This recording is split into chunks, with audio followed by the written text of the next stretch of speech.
Hello everyone, I am Rahul and today I am going to deal with realms or domains of Earth. Now what are the realms or domains of Earth, or and it is also called physical systems of Earth.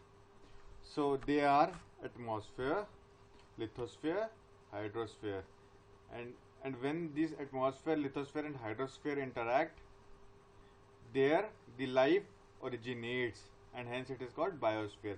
Atmosphere includes air, weather, climate. Lithosphere is Earth's landforms which are formed by exogenetic and degraded by formed by endogenetic and degraded by exogenetic forces. Hydrosphere is water in whatever form it is present on Earth, lakes, rivers, streams, oceans, seas, etc.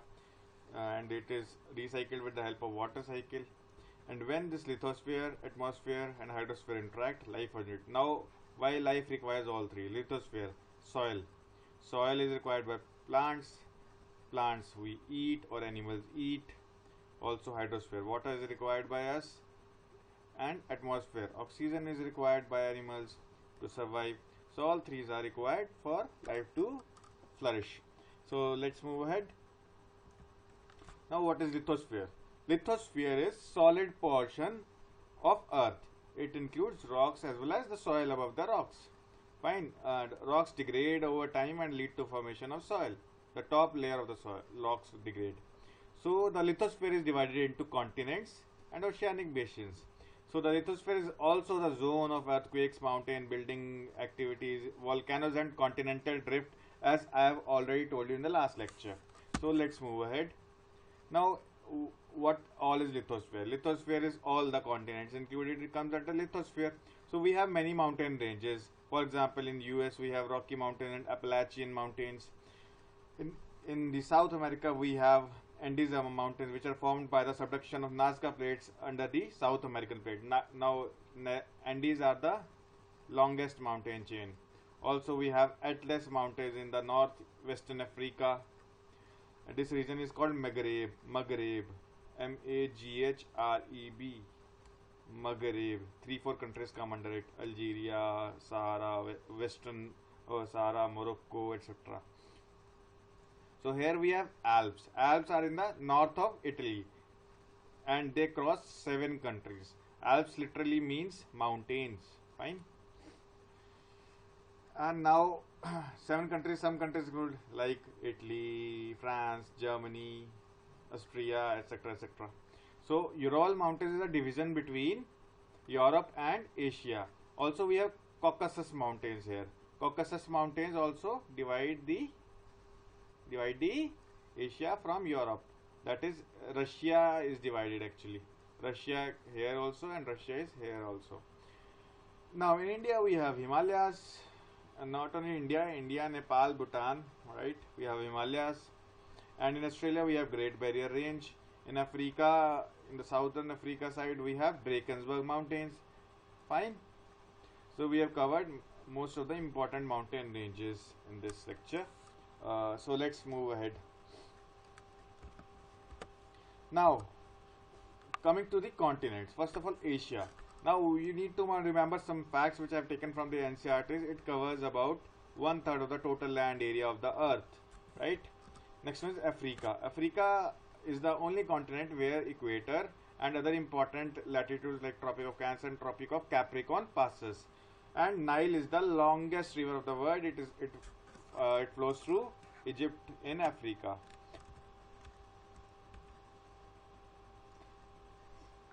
So Vatican City is the smallest city in Europe and whole world, right? So the North America is the 3rd largest continent. Now first of all you should know the order of on the basis of size of continent in descending orders. The biggest continent in Asia, then Africa, then North America, then South America, then Antarctica, then Europe, and then Australia. Fine. So you should remember that. And North America, 3rd largest continent, it is separated from South Africa by a strip of land called Isthmus of Panama, or Panama. A small land like this is North America. A small patch of land is there, and then this South America starts. Fine. Now, South America, Amazon is the largest river. If you see the width of the river, it is the largest width of the river. And Andes is the world's longest mountain range. Australia, it is important to note that Australia is entirely in the southern hemisphere. So, next moving ahead to Antarctica. Antarctica is larger than the combined area of Europe and Australia. You should remember that. Antarctica is the fifth largest continent and its area is greater than the combined area of Europe plus Australia. Fine. So India has set up two research stations here. Like many countries have set up their research stations here, so as to see the influence of cold climate on microbes and various other things. So Maitri and Gangotri were the former two research stations, and the newest research station commissioned by India is Bharti, which was commissioned in 2015. So coming to the Hydrosphere, we have just discussed about the lithosphere. Now we are going to discuss about the Hydrosphere. Hydrosphere now water comprises 71% of the total Earth surface area, and now greater than 97% of water is in oceans, that is saline water, which is not potable or drinkable. So only 3% of water is drinkable, and most of that is in form of ice in glaciers, and rest in rivers, etc., underground water. Now ocean's water moves by three ways. First of all by through waves, then through tides, and then through ocean currents. Fine. Remember these three: waves, tides, and ocean currents, which will be dealing later individually. So coming to the Pacific Ocean. Pacific Ocean comprises 1/3 of the total surface area of Earth. Very important. 1/3 of total surface area of Earth, or 46% of the Earth's water surface. Fine. It is circular in shape. I will just show you, or I can show you now itself. Are you able to see? This is circular in shape approximately. If you see, circular, right?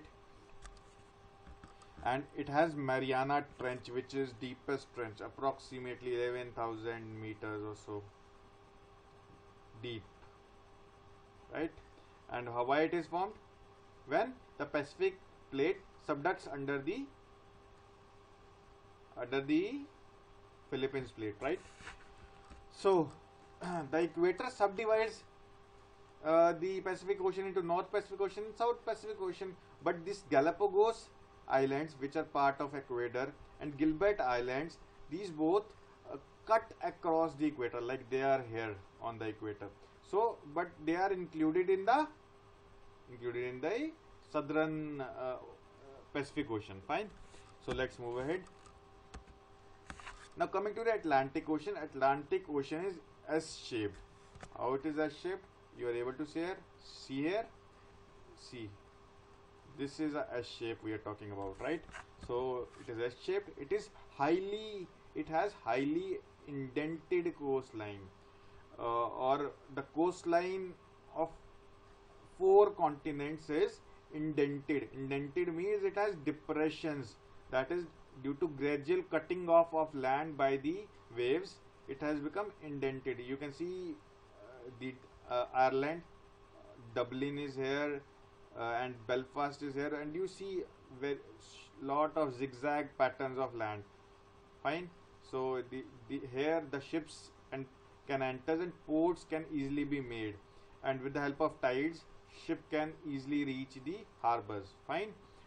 So Atlantic Ocean is the busiest ocean for commerce, and it covers 20% of Earth's surface and 29% of water surface area. Fine.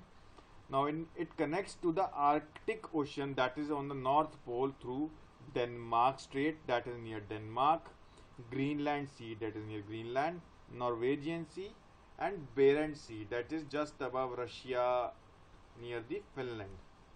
Fine. In the southwest, the Drake Passage, that is just below the South America, we have Drake Passage between the Argentina and South Shetland Island. So it connects to the Pacific Ocean, and also we have made a man-made Panama Canal that links the Atlantic and the Pacific through small channel. Fine. So let's move ahead. Now coming to the Indian Ocean. Indian Ocean is also called Ratnakar, that is mine of gems, or Hind Mahasagar in Sanskrit. Now it includes Persian Gulf and Red Sea. This is Persian Gulf, this is Persian Gulf, and this is Red Sea. Fine. So it is included within the expanse of Indian Ocean. Its deepest point is Diamantina Deep or Diamantina Trench, which is at 8,000 meters deep approximately. Diamantina Trench is approximately nearby here. Fine, near Australia and Indonesia. And it is also sometimes considered Sunda Trench, as it is just below Indonesian islands of Sunda. Indonesian islands are in physical geography called Sunda. Fine. The major choke points, or where the business can be stopped or the commerce can be stopped by the countries which are adjacent to these points, are Bab al-Mandeb. This is the Bab al-Mandeb channel, right? Strait. So here it is Strait of Hormuz, this point. Fine. Now Lombok Strait is approximately here, between Lombok and islands of Sumatra. Then we have Strait of Malacca, just below Singapore we have Strait of Malacca, and then the Pak Strait, just here between Sri Lanka and India we have Pak Strait, right? So let's move ahead to the Arctic Ocean. Arctic Ocean, you need to remember, is the smallest and the shallowest of the world's 5 major oceanic regions. Actually there are 4 oceans, but sometimes we make Southern Ocean as the fifth one. So Southern Ocean is the extensions of Pacific Ocean, Atlantic Ocean and Indian Ocean in the southward direction. So this becomes Southern Ocean. Fine. So coming to Arctic Ocean. Arctic Ocean salinity is lowest. Why it is lowest? Because of low evaporation, because of low temperature in the polar region, heavy fresh water inflow from rivers and streams, and also the glaciers which are melting due to global warming and hence addition of fresh water. Also there is limited connection or outflow to the surrounding oceanic water which are having higher salinities. Fine. So one more point is it is roughly equal to the size of Antarctica. Very important. Arctic Ocean is equal to Antarctica in size. So you can see the top view of the Arctic Ocean in Denmark. Near Denmark we have Denmark. It is called Denmark because the Greenland is under the control of Denmark. Now it is near Greenland Sea. Near Norway we have Norwegian Sea. The Svalbard is Norway's territory, as it is colored same as Norway. Now we have Barents Sea over Russia. Barents Sea, Novaya Zemlya is the island of Russia. We have Barents Sea, then Kara Sea, then Laptev Sea, then East Siberian Sea, and then Chukchi Sea. These are 5 seas. You should remember that actually they can ask the order: Barents Sea, Kara Sea, Laptev Sea, East Siberian Sea, and Chukchi Sea. And after that we reach USA and Canada. So this is Alaska and this is Canada. And above that we have Beaufort Sea, very important. Just nearby here, Baffin Island. Here we have the North Magnetic Pole, right? So you need to just have a glance through these seas, because they can be asked in a question in geography, right? So thank you everyone. Please like, comment and subscribe to www.decipherise.com. Please like our Facebook page.